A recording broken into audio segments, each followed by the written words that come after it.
Komunikasi pasien dan keluarga intinya juga sama seperti tadi ya. Ini sama, ada komunikasi, komunikator, pesan. Ya. Intinya bahwa kita di dalam berkomunikasi, entah itu di dalam tim atau terhadap pasien, ya, kita harus mampu melakukan komunikasi itu dengan komunikasi efektif. Komunikasi yang efektif itu apa? Ya. Anda harus menyampaikan pesan, yaitu dengan cara yang baik, gagasan baik, perasaan juga harus baik, caranya baik, kontak sosialnya juga harus baik. Sehingga apa? Pesan bisa diterima, dimengerti, ditindaklanjuti, terutama dengan perbuatan oleh komunikan, jadi oleh orang yang Anda ajak bicara seperti yang dimaksud oleh komunikator, sehingga terhindar dari mispersepsi. Jadi intinya komunikasi efektif adalah agar tidak terjadi salah pengertian. Untuk tidak terjadi salah pengertian, semuanya harus disampaikan dengan cara yang baik, dengan penyampaian yang baik, gagasan yang baik. Ya, tadi sak durunge itu harus positive thinking dulu, ya, bahwa dia akan mampu menerima dengan perasaan yang baik, disampaikan dengan rasa yang baik, dengan cara yang baik, dan kontak sosial yang baik. Nah, di sini pesan, ya, pesan di sini harus bisa kita komunikasikan dengan cara apa tadi? Jelas. Ya. Selain jelas adalah ringkas. Ya. Ringkas tetapi lengkap. Ya. Selain lengkap juga konkret. Kemudian dilakukan dengan benar, kemudian penuh pertimbangan, kemudian juga dengan sopan. Ya. Komunikasi dikatakan efektif apabila diungkapkan dengan ekspresi, ya, ekspresi yang baik dan medianya juga baik. Komunikasi dikatakan efektif itu apabila kita mampu mendengarkan secara utuh, ya. Secara utuh itu apa? Sampai pasien, apakah Ibu sudah jelas, ya? Apakah adakah yang ingin ditanyakan? Mampu mendengar secara utuh sampai Anda yakin pasti bahwa pesan itu bisa diterima oleh pasien. Makanya di dalam pelajaran komunikasi atau kalau Anda praktek, ya, praktek di ujian gitu ya, prasat ya, mesti Anda diminta untuk evaluasi. Coba Ibu sebutkan tujuannya apa? Untuk mengetahui bahwa pasien ini mampu mendengarkan secara utuh apa yang Anda sampaikan. Kemudian menjawab itu harus dengan sabar, ya. Sehingga apa? Pasien itu nyaman dan paham. Walaupun Anda getem-getem, ya, Anda sebagai seorang bidan, Anda sudah berkali-kali dibekali dari tingkat 1, Anda dilatih role play. Hampir semuanya, ya, tugas-tugas Anda itu role play. Tujuannya apa? Di situ tujuannya Anda diajari agar Anda mampu, ya, mampu merubah peran Anda. Mungkin saat itu Anda bukan orang yang penyabar, tetapi Anda dituntut untuk menjadi seorang aktris, ya, bahwa Anda harus mampu berperan sabar di situ. Walaupun Anda marah, tetapi Anda harus mampu mengekspresikan wajah Anda dengan senyum. Agar apa? Agar pasien nyaman. Setelah nyaman, dia paham. Makanya konteks belajar, ya, kunci mempelajari seorang anak atau bukan anak atau remaja, itu prinsipnya adalah belajar dengan gembira. Karena apa? Karena dengan gembira mereka paham. Mungkin Anda lihat video di YouTube gimana anak belajar dibentak-bentak, bukannya dia malah tambah paham, tapi dia malah tambah nggak ngerti. Karena apa? Karena dia nggak nyaman. Kalau nggak nyaman nggak akan paham. Penjelasan singkat, jelas, dan mudah dimengerti. Kemudian gunakan bahasa tubuh yang sesuai, terutama adalah senyum. Segala sesuatu disikapi dengan senyuman. Kemudian juga dengan intonasi yang baik, kemudian juga ramah. Senyum di sini juga harus senyum yang benar, ya. Senyum yang benar itu kurang lebih 2-3 cm, itu mulut itu terbuka. Jadi kalau dalam kondisi diam itu paling tidak itu mulut itu membentuk garis sejajar, ya. Garis sejajar. Jadi tidak garis munggah atau garis turun gitu, enggak, ya. Tetapi garisnya itu sejajar. Itu kalau diam. Nah, kalau pas lagi nggak diem, ya, kalau pas senyum, mulutnya dibuka kurang lebih 2-3 cm. Komunikasi efektif itu dilakukan, ya, sebelum melakukan pengobatan, ya. Sebelum Anda memberikan pengobatan, Anda melakukan anamnesa, ya.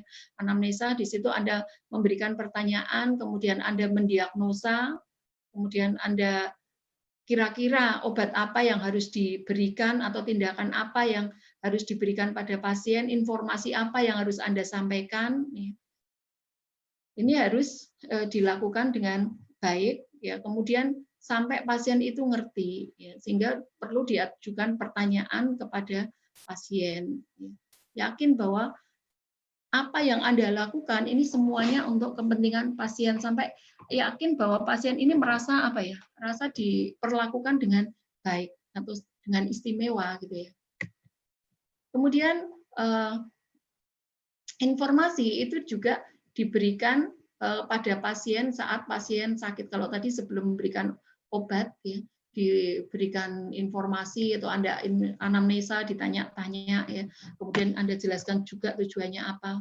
Kemudian saat memeriksa keadaan pasien itu juga diberikan informasi kembali. Jadi informasi itu berulang-ulang.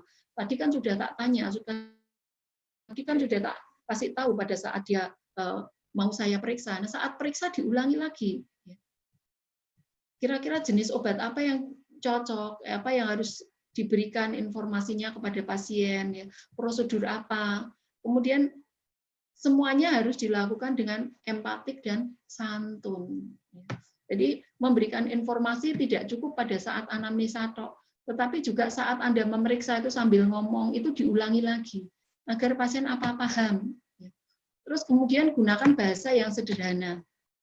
Ini Anda bisa mungkin melihat tingkat pendidikan pasien. Mungkin kalau pasiennya adalah orang kesehatan atau dia berpendidikan tinggi, mungkin Anda kasih bahasa-bahasa medis, dia tertarik, kelihatan interest dengan bahasa medis, Anda bisa memberikan sedikit selipan-selipan dengan kata-kata medis, ya. Tapi kalau pasien Anda SDM-nya rendah, ya, SD atau SMP, Anda mungkin bisa memberikan kosakata yang sederhana. Jadi sesuaikan dengan tingkat wawasan pasien. Kemudian tidak menutupi informasi, ya, terutama adalah informasi penting. Tetapi Anda harus ingat, ya, kadang juga pasien itu merasa dibeden-bedeni, padahal Anda sudah merasa bahwa aku memberikan informasi itu sesuai dengan fakta, ya, sesuai dengan fakta keadaannya dia. Tetapi Anda harus lihat kira-kira pasiennya ini pas dalam kondisi mampu menerima atau tidak. Kalau dia tidak mampu menerima, bisa Anda sampaikan dulu pada anggota keluarganya. Tapi Anda juga harus bisa melihat kira-kira, ya, anggota keluarganya ini yang paling istilahnya paling sabar itu siapa, yang paling mampu untuk menerima informasi itu siapa, yang paling bisa menjelaskan itu siapa. Terutama untuk informasi penting yang kira-kira berisiko, yang dibutuhkan oleh pasien. Jadi lihat-lihat kalau pasiennya nanti kira-kira harus diberikan informasi yang tidak mengenakan, ya, lihat pas dalam kondisi minimal, ya, minimal pas Anda periksa TTV-nya dia bagus, ya, beberapa kali diperiksa TTV-nya bagus, kemudian Anda bisa sampaikan bahwa oh Ibu ini kondisinya Ibu, mohon maaf saya akan sampaikan, ya, dengan cara pelan-pelan, dengan cara tata bahasa yang baik. Ya. Sekali lagi 70% ya kesalahan, salah persepsi, salah pengertian, atau terjadinya pertengkaran atau perpecahan itu disebabkan karena komunikasi yang buruk antar anggota tim, entah itu dengan pasien atau dengan tim yang lain. Ya, intinya di apa? Komunikasi. Komunikasi itu harus semuanya dilakukan dengan cara yang baik. Komunikasi yang baik itu yang dikatakan sebagai komunikasi efektif, efektif itu mampu diterima oleh orang lain, siapapun dia. Apabila Anda memberikan dialog itu lembut, menyenangkan, ini akan membuat orang itu mampu menerima informasi yang Anda berikan. Anda lihat pasiennya grogi atau enggak, atau pas lagi dia cemas atau enggak, dia lagi panik atau enggak, kondisinya buruk atau enggak, fisiknya lagi ngedrop atau enggak. Anda lihat. Tetapi apapun kondisi pasien, yang harus Anda ingat adalah bahwa Anda harus mempunyai skill untuk berdialog dengan lembut. Ya. Kemudian jelaskan kondisi itu secara utuh, ya, secara utuh dalam arti komplit. Kalau Anda menjelaskan tentang tanda-tanda vital, ya, tensi, nadi, suhu pernafasannya dijelaskan. Nah, kenapa? Ya, kenapa tensinya ini tinggi, Ibu itu harus bagaimana, pasien preeklamsi tensinya tinggi, nadinya cepat, ya. Resikonya apa? Ibu harus makan makanan yang bergizi, stresornya dikurangi. Ini bukan hanya masalah pasiennya aja yang dikasih tahu, tetapi termasuk juga anggota keluarganya agar bisa mensupport Ibu, bisa memberikan gizi yang lebih baik kepada pasien, ya. Lihat kondisi kesehatan pasca dilakukan pengobatan. Ya, setelah dilakukan pengobatan, lihat apakah dia mampu menerima keadaannya atau tidak. Kalau tidak, anggota keluarganya. Berikan informasi itu utuh. Ya. Namanya utuh itu sesuai dengan SOP. Contoh yang paling gampang adalah kalau misalkan Anda memberikan informasi tentang tablet FE misalkan, di situ Anda sudah diberikan checklist ya dari dulu. Anda dari tingkat 1 sudah diberikan tingkat 1 semester 2 itu Anda sudah diberikan checklist untuk informasi KIE tablet FE. Ya. Tetapi kenyataannya Anda memberikan KIE kepada pasien A dan pasien B itu pas saya ingat tok. Saya ingatnya, saya ingatnya ini Anda hanya memberikan informasi pada ini harus diminum sehari sekali pada malam hari saja. Padahal itu nggak cukup hanya segitu saja. Ya, indikasi, kontraindikasi, dosis, efek samping, cara mengatasi efek samping itu harus Anda berikan semuanya. Ya. Kemudian dengan cara yang benar, salam dan seterusnya, itu protapnya itu harus sama. Setiap pasien itu harus mendapatkan informasi yang sama, utuh. Ya. Terus kemudian banyak menggambarkan tindakan, ya apa yang perlu dilakukan, apa yang harus dipantau, dan lanjutannya harus bagaimana. Tindak lanjutnya harus bagaimana. Ini juga harus disampaikan kepada pasien. Jangan sampai pasien itu merasa cemas atau khawatir. Atau Anda lihat ya, apakah pasiennya cemas atau khawatir atau tidak. Ya, komunikasi mempunyai kewajiban yaitu diberikan dengan rasa empati. Ya. Kenali langkah-langkah ya, langkah-langkah apa yang harus Anda sampaikan, pemantauannya bagaimana terhadap pasien. Intinya lakukan sesuai dengan prosedur ya. Makanya berkali-kali saya bilang kalau misalkan Anda praktek atau mungkin ya di BPM Anda ada adik tingkat Anda yang praktek atau ada mahasiswa yang praktek di sana, selalu suruh bawa checklist ya. Checklist ini dipasang di depan ya di meja sehingga kalau misalkan ya contoh yang paling gampang tadi tablet FE itu hampir semua ibu hamil mendapat KIE itu. Ya, sampai Anda hafal, sampai ngelotok, sampai Anda dari awal sampai akhir, itu bisa memberikan kesamaan yang sama dengan pasien. Kalau udah mampu mahir, baru ganti checklist yang lain. Checklist yang lain, pelajari juga dengan hal yang sama. Sudah bisa lagi, yang kemarin diingat lagi, dikolaborasi lagi. Sehingga semua pasien ini mendapatkan info yang sama, ya, berkelanjutan. Kemudian, inform consent. Ya. Apakah ya, kira-kira pasien ini memerlukan inform consent atau tidak. Untuk anak itu pun sebetulnya dia juga mempunyai inform consent juga namanya information ya. Terutama di sini anak yang dianggap sudah mulai remaja dia itu mampu untuk menentukan dirinya sendiri. Sebetulnya antara pasien dan keluarganya itu yang lebih berhak adalah pasien secara hukum karena dia yang bertanggung jawab terhadap dirinya sendiri. Tetapi budaya kita, norma budaya kita agar nanti tidak disalahkan ya walaupun di situ ada tanda tangan pasien tetapi kan tidak ada saksinya.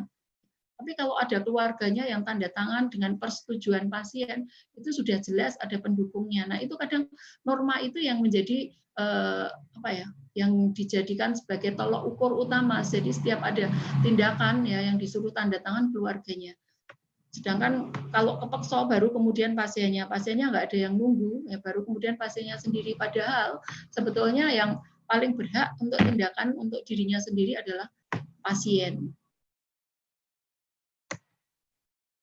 Informasi apa yang harus diketahui oleh pasien di sini terutama adalah tadi tata tertib, ya, tata tertib yang berlaku di rumah sakit, hak dan kewajiban pasien apa, pasien mendapat layanan yang manusiawi, kemudian bermutu, kemudian juga layanan yang efektif, ya, terhindar dari kerugian fisik dan materi. Kemudian juga pasien juga berhak untuk memberikan aduan apabila pelayanannya tidak baik, dapat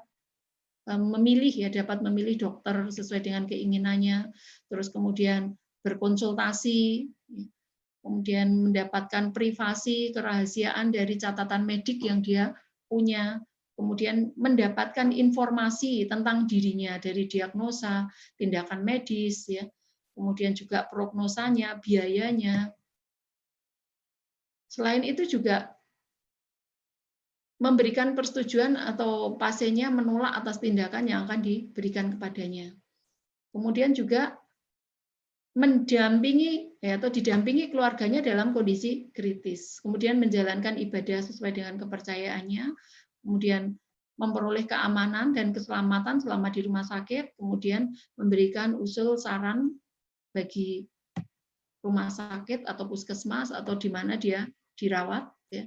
Kemudian menolak bimbingan rohani yang tidak sesuai dengan kepercayaannya, kemudian menggugat atau menuntut rumah sakit itu pun informasi harus diberikan oleh kita pada pasien, tetapi harus diingat bahwa harus disampaikan dengan standar yang baik sesuai dengan undang-undang.